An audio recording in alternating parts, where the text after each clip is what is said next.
Hey there, I am very excited. I got a package. Well, first of all, I got an email yesterday from 3DR saying that my gimbal had shipped. And today I got a package. Now, I ordered this about 6 weeks ago, so it took about 6 weeks for it to arrive. It's come from China and it was shipped 3 days ago. So 3 days all the way from China. I don't know how they did it so quickly, but it took a long time for them to ship it, but once they shipped it, it got here really fast. So I've already cut the box, and my first time to pull this out. This is the new 3DR Solo gimbal. Let's take a look inside and see what we've got. What's in the box there? It looks like there is the actual gimbal itself. Let's see how we pull that guy out. Come on, there we go. There's the gimbal. Very fancy with the cool bright green piece. Here is a screwdriver that comes with it. And here are the directions. Now, Solo does have a video on how to install this thing, and I've watched that video, so that's what I'm going off of. So hopefully I don't have to worry too much about the directions. I'm going to go ahead and just open them and set them here on the table in case I need to refer to them. And we'll get started, see how long this takes. So first thing, as I understand it, you are supposed to, well, probably put the screwdriver together and make sure that it's here. Now, the reason they supply a screwdriver, I'm assuming, is so that you don't end up stripping any threads by using the wrong size screwdriver. But I'm going to flip the Solo over. There are 3 screws under this mount that come right here. One other quick thing, great idea before you start this sort of process, if you're going to be plugging the thing in, is to take the props off, which is very easy.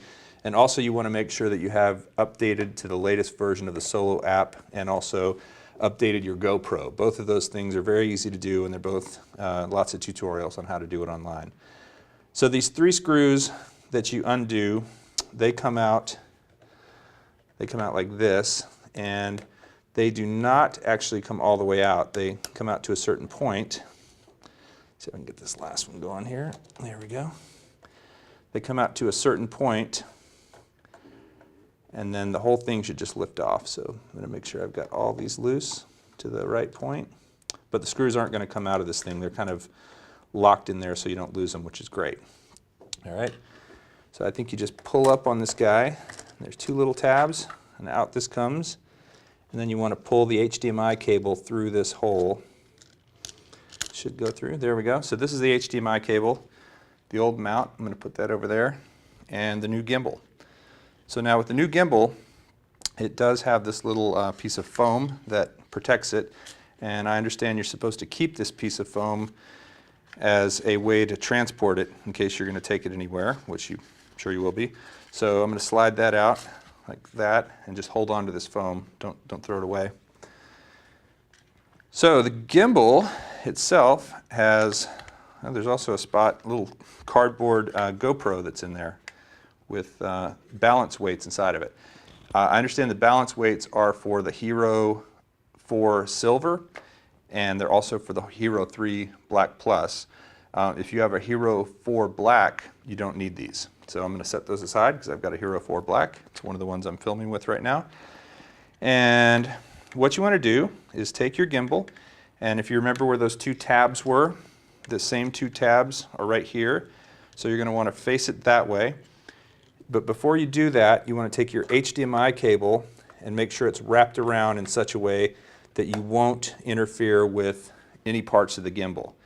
You also want to take out your gimbal data cable, which is in there, tucked away, and plug it in. So I'm going to plug in the HDMI cable and the gimbal data cable. HDMI goes right there, and the gimbal data cable goes right there. So I'm going to plug in my gimbal data cable, and there's only one way it will go. Don't try to force it the other way, so take a look before you plug. And it should click into place. It just did. And then my HDMI cable will go right here, and it will also only go in one way, which is like so. Just be very careful not to force anything. So There we go. So I got the HDMI plugged in and the gimbal data. Now I'm going to take the gimbal, I'm going to take the two little tabs that go in the front and put them in, and I'm going to take the back, and I'm just going to kind of move around until it falls into place. There it is. It's locked in. Now you have to tighten the 3 screws that are the same ones you loosened before. So here goes one of them. And in order to do this, you're going to have to move the gimbal around a little bit. Okay, that one's tight. Here goes number 2 up in front.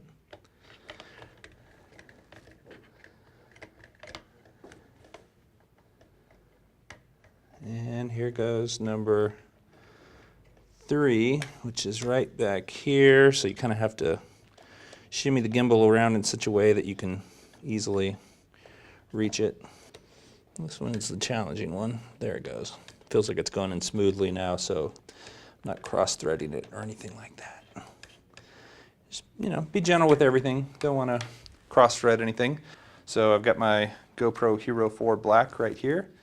It actually shows you how the thing's supposed to go in. It shows you where your little hook piece goes in and then where this multi-pin goes in. It's very important that the multi-pin lines up with this multi-pin piece here. Slide it in, push it like that, and push in the HDMI port. And theoretically, with the Hero 4 Black, you're all balanced. You don't need to use any of these balances. Again, these are for the Hero 4 Silver and the Hero 3, if you're putting one of those on there. But otherwise, the thing seems to be sitting in place, looking ready to go. I'm going to go ahead and put the battery on the Solo. Fire it up. Fire up the remote. And I'm going to actually try tilting the... look at that. Look how smooth that is. And I believe you can adjust the speed at which this tilts up and down based on this little wheel here. Let me see here. So there's the wheel all the way to the left, which I think is the slowest. It doesn't seem to be changing the speed of it, but it's definitely smooth. And then let's see if we picked the thing up. George, you want to follow me here? So I'm holding this, holding up the bird, and you can see the 3-axis gimbal seems to be keeping itself pretty level. So there you go. Not too hard, pretty easy to install, seems to be working well.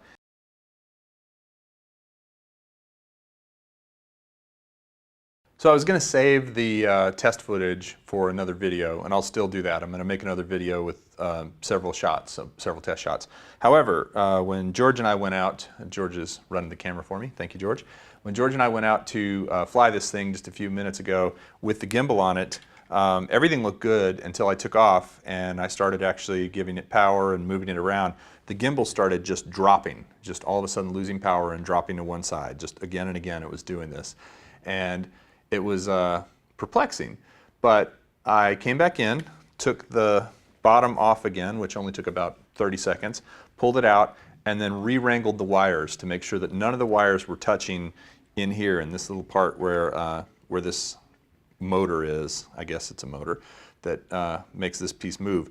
And put it back together, took it back out, and the footage looked beautiful. It held on steady, looked fantastic, and everything worked like a charm. So my point is, if you're installing your gimbal, really pay attention to where those wires land and make sure they run along the outside and that they don't get crossed and touch any of the components or electronics or motors on the inside. And it should work really well for you. Looking forward to posting some cool video of this thing in flight, in action, with very smooth shots. And I hope you'll tune in and watch more. Thanks.